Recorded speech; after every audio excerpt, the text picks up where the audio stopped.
two questions to ask today. And the first question is, what is the one thing that we should concern ourselves most as a Christian? Especially if we want to be effective for Jesus. The second question is, does our character and our emotions get in the way of how effective we can be for him? Now, what about yourselves? Are you a person who's got a glass half full or half empty? If I talk to your family, will they say that you are generally a joyful person or that you can sometimes be a bit grumpy? Are you the sort of person that is more of a listener, like a reflective type person, or someone that just got to get out and do something? We're different characters. To help us answer our two questions, I want to take you on a journey to the small village of Bethany. We're going to meet two sisters, Martha and Mary. So now Bethany was just outside of Jerusalem. It was on the eastern slope of the Mount of Olives.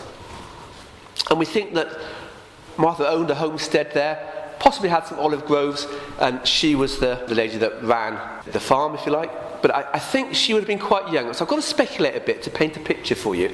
But I think Martha may have only been about mid-20s. And she's a very capable woman, a strong woman, and she's had to be. She had a younger sister called Mary, and Mary was quite single-minded about what she wanted. And I think the two sisters rubbed themselves up now and again. But they were agreed on one thing. They were both devoted to their young brother Lazarus. It looks like they're on their own. It's just the three siblings. So they've lost their mum and dad. Probably their mother died having Lazarus, because 1 in 4 ladies died in childbirth. And perhaps their father died a few short years after, before he remarried, leaving a teenage Martha to bring up her two siblings and to run the business. Now, Lazarus may be in his late teens now, and Jesus is coming to the village. And because of the hospitality importance, the whole village was thinking, how can we best look after Jesus? So the elders decided that Martha, perhaps with the biggest homestead, should take on that job. And she was up for it. She probably had 2 or 3 servants. Most people who were working did. So he comes into Bethany, into the homestead. He takes up place in the main room, and all his disciples are sat on the floor around him. They've probably got the doors open to the courtyard, and people are coming in, as was the custom, and standing around the edges of the walls inside to listen to what happens. Martha, who's in charge of all the food preparations, not sure how many people are coming, could have a big crowd with him, not even sure how long he's going to stay, so there's lots of things playing on her mind. And she's out in the kitchen, and she sees there's perhaps a tray of drinks that haven't been taken in. Says to one of the servants, well, why haven't you taken those drinks in? Getting a bit agitated now. So that was Mary's job. You said Mary should look after the drinks. Where is Mary? Well, I've not seen her. And then one of the servants says, oh, she's in the room with the rabbi. Well, what's she doing in there? She's not got the drinks with her. Well, I don't know. So Martha looks in and sees Mary. And Mary is sat in the middle of the disciples, probably the only woman, right at the feet of Jesus. Sat there as if she's a disciple herself. Now, of course, all the rabbis had disciples, and the idea was you would one day hopefully become a teacher like your rabbi, like a would-be rabbi yourself. But no girls ever became rabbis. There was a woman in the 2nd century who was the daughter of a rabbi who married a rabbi and set herself up as a rabbi, but she wasn't taken seriously. What's Mary doing there? She should be in the kitchen. It's countercultural. Now, what's happening to Martha? What's happening to Martha's emotions at this time? I'll give her another 5 minutes. She better be out. She's getting angry, isn't she? She might even want to slam a cupboard. Any cupboard slammers here? Martha is getting built up in her emotions, isn't she? Anyway, she finally flips the lid, and she goes into the room, and she can see that Jesus just finishing a parable. She's thinking, right, come on, Mary, but Mary's having none of it. So Jesus looks at her, thinks there's something up, so he comes over to Martha with that quizzical look. She says, Lord, don't you care that my sister has left me to do all the work by myself? Don't you care that she's sat there when she should be out helping me? See, in Martha's mind, she's doing the right thing, isn't she? She's in tune with her culture, and she expects everybody else to think like she has. And she's fully expecting the rabbi to say, "You're right, Mary, get in the kitchen." But what does Rabbi Jesus say? First two words are this: Martha, Martha. What's he doing? He's diffusing her, isn't he? He's saying, "Look, come on down. I've got something important to say to you." He did similar with Simon Peter just before he was going to betray him. And he said, "I've been praying for you." And he said, "Simon, Simon," brings him down. "I've got something important to say." And he looks into the heart and mind of Martha, and he says, "You are worried about so many things. Not just your sister, but you've got a whole load of stuff going around in your head." And he says, a few of those are important. Then comes the key verse. But just one is really needed. Only one thing is really important. What is it? It's what Mary has chosen. And I'm not going to take that away from her. That's what Jesus says to Martha. What has Mary chosen? Mary has chosen to be at the feet of Jesus. She's chosen to be in his presence. She's chosen to listen to what he's saying, to take on board his teaching, and just be there and be amazed by Jesus. That's what she's chosen, isn't it? And Jesus is not going to take that away from her. He loves Martha. He loves all the food. But he wants you to be in his presence. Above everything else, that's the important thing. So whatever character we are, however God's made us, and whatever your history is, you can still spend time in the presence of God, can't you? Now, we think that Jesus went quite regularly after that to Bethany, often on his trips to Jerusalem, and built up quite a friendship with the two sisters and their brother Lazarus, to the extent that he was known as someone that Jesus really loved. But the next time we see them in scriptures, Lazarus has been taken really ill.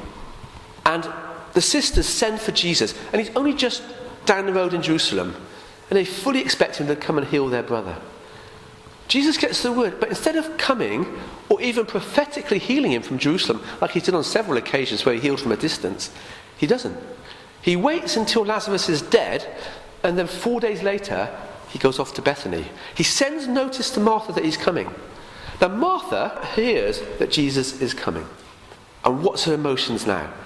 She's thinking, "Oh, he can come now, can he? He couldn't come 4 days ago. I've been devoted to him for the last 2 years. I've done everything he's wanted from me. I've never asked for a single thing. He's gone around healing all sorts of people he doesn't know. And here's my brother that he loves, and he couldn't come and heal him. Right, I'm going to go and have it out with him." So before Jesus even arrives in Bethany, Martha has stormed out to see him. And she collars him on the edge of the village. Racked with grief, isn't she? You know the emotions that are intensified at that time.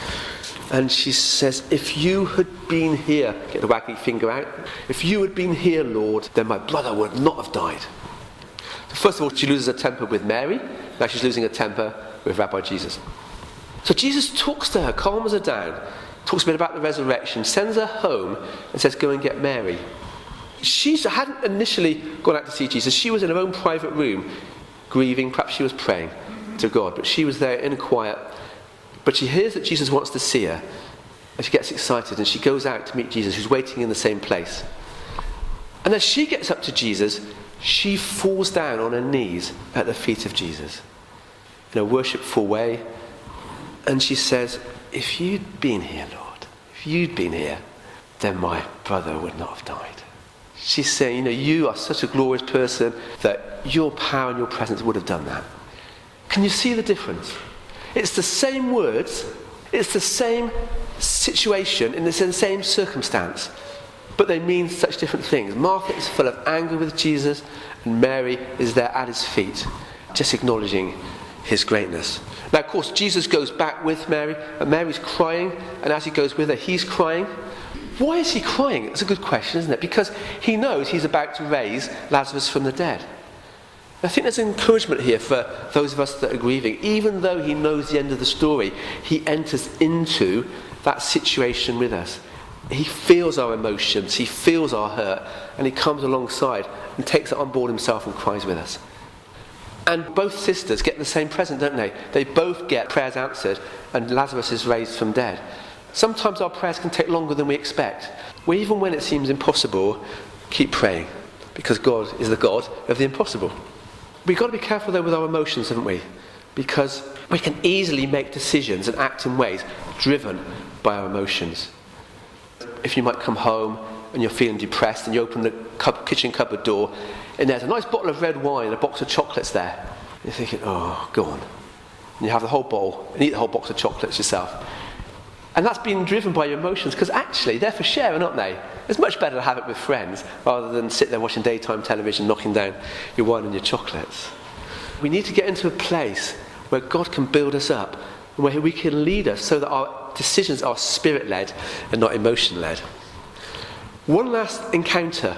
A few days later, Martha decides she's going to host a meal in honour of Jesus. She's got her brother back, and Jesus accepts, and they set the room out. This time it's even more work, so it's a formal meal. Imagine you've got a low table. The men are reclining around the table, and they're at 45 degrees, so that they can see the food and see each other, and so their feet aren't stuck in someone else's face. Lazarus is one of the guests around the table. Where's Mary? Mary, this time, is lying at the feet of Jesus. So she's got as close as she can, and she's in the floor lying at his feet. Now, she would know of a previous occasion when Jesus went to the home of Simon the Pharisee, and a woman who'd been a prostitute was at the feet of Jesus. She cried over his feet. She washed them with her tears. She let down her glorious hair, wiped his feet, and then she broke a small alabaster jar of perfume and anointed his feet with the perfume. Everyone was outraged in the room because, first of all, she was a prostitute, that she was dealing with Jesus, but because she let her hair down. Now, if you let your hair down in public, it was seen as quite a disgraceful thing, sort of like a bit sensuous. You could divorce your wife if she let her hair down in front of other men. So it was that shocking type thing, really. Mary knew of this story. The only person not shocked in that room was Jesus. Jesus loved it. Now, Jesus loved the attention, the praise and worship he was getting from that woman. So what Mary does is, in like a copycat incident almost, is she's lying on the floor and she lets down her own hair in front of all the men. And it says she takes a pint of pure perfume. Now, have any of you ladies got like the pure perfume bottles? Most of it nowadays is sort of like your eau de toilette and your cologne, isn't it? Yeah? It's quite expensive, isn't it? I went online and a small bottle, 7.5 millilitres of Chanel number 5, £90. And that's online, right? So I worked out that today's prices, 8 ounces of a pint of that stuff would cost you £7,000 or $10,000. Mary pours all of this over Jesus' feet. You know, it only needs a tiny bit of perfume, doesn't it? Get a nice smell going. And she pours it all over, so it must have just kept running off his feet all over the floor. And it was possibly her savings or even her dowry, and she's given it all over. Why is she doing this? I think it's because she just wants to give everything over to Jesus. She's gone on a journey. We see her sitting at his feet, kneeling at his feet, now lying at his feet. She wants to push in to the presence of Jesus and give him whatever she can. My life is yours, Jesus. That's what she's saying. Where's Martha? Any guesses? In the kitchen. Martha served. That's all it says. You say, oh, Martha? But actually, she's doing what she does because that's where she feels comfortable, isn't it? And she's not criticising Mary for not pulling away this time. There's no criticism of her pouring all that money away, if you like, all that perfume away either. So she's going on the journey, but Martha is a doer. No, we need doers, don't we? Because if the church has no doers, there's no worship, there's no sermons, there's no outreach, there's no community help. There's no church, is there, without any doers? But the important thing is that the doing comes out of the listening, comes out of the quiet times. Jesus himself, he needed to get aside with God, didn't he? He needed times where he got built up by God. He needed to prioritise his calendar. And if we don't do that, if we don't get built up, then we're a bit like chickens running around a hen coop, in the dirt. We're flapping our wings, but we're not getting anywhere, are we? We're not getting any height. And the problems that come into your lives and into my life seem like big mountains. And it can seem like we can't do anything about it because we're trying to do everything in our own strength. We need that quiet time. When I was running the youth work, I remember having a 2-hour youth leader meeting. So we get the leadership team together and we'd have a quick prayer and then get into the business, which was planning of the term. And sometimes it didn't go that well, we'd have some disagreements and we'd have to meet again. And then we started praying more until we ended up praying for the whole first hour about the young people, about everything to do with them. And then someone would say, I suppose we better do some planning. And then in the few minutes we had left, everything got planned and we had a wonderful program. It just went that much smoother. And if you think you're too busy to spend time with God because your life is so hectic, then that's when you most need it. You need to put that time aside. Because it's in that quiet time where we get affirmed, where we get built up, where we get equipped, where we get strengthened. The fruitfulness that we add to our character, the joy, the patience and the kindness, that will come to you as you push in, like Mary did, into the presence of God. The other side of our fruitfulness is with what we do. Are we seeing people come to church? Are we seeing people saved?